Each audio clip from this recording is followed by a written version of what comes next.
definition of health is an interesting one because it depends what your frame of reference is. As a spiritual teacher, my frame of reference is whole person enlightenment, which is what we teach at the tree, and what we create an experience of bringing people to that. And that means optimal physical health, emotional, mental, and spiritual health, so that we become literally a superconductor of the divine. And as we are more filled with light, we're able to pass through that doorway of light to the higher levels within us.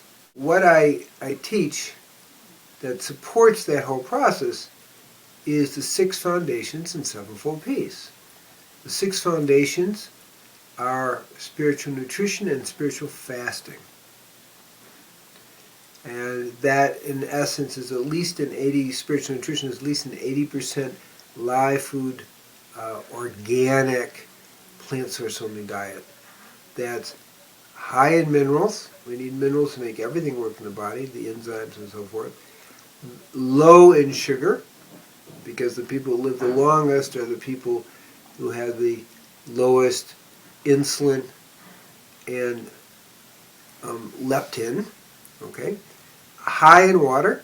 We should be urinating about every 2 hours if we're drinking sufficient water. Made with love, and individualized to our unique constitution.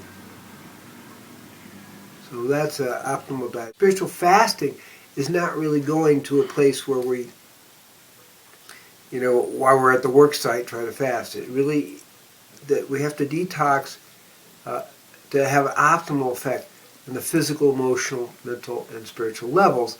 And that we need to go to a retreat center usually to do that. And that's really the Tree of Life in Patagonia, Arizona is known as the premier place for spiritual nutrition in the world, actually. So that's one level. Second level is building prana or chi. And that includes the pranayama, breathing exercises, and it also includes the general life force energy. And we do that with a variety of yogas, as well as qigong and tai chi and so forth, and including sacred dance. The third is service and charity.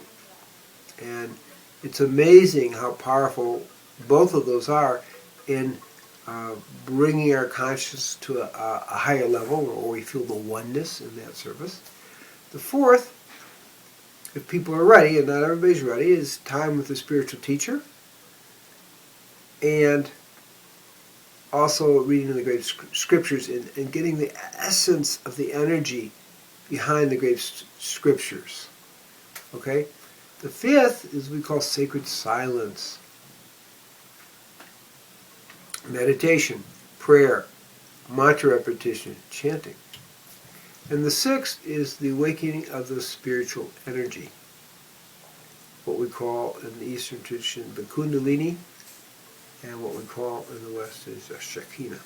And the 7-fold peace means peace with your body on all levels, peace with your mind, a quiet mind, peace with the family, that's relationships and your family of origin, but also relationships in general. Peace with the community, that's more political and social peace. Peace with all cultures, and then peace with the ecology, and peace with God. And all those make a 13. Why 13? Why not 12 or 14? Because 13 is connected to 13 acts of grace, and it helps us, because it's a slightly unstable number, helps us continue to progress. And it helps us transcend our astrology, which is really symbolized by the number 12. So when we look at this, we mean optimal health is evolutionary health, is health in which we are living in a way that helps us evolve as a human being and helps the planet evolve and brings us to physical, emotional, mental, and spiritual health, where we literally become a superconductor of the divine. And the 6 foundations and 7-fold peace help support the whole unfolding process.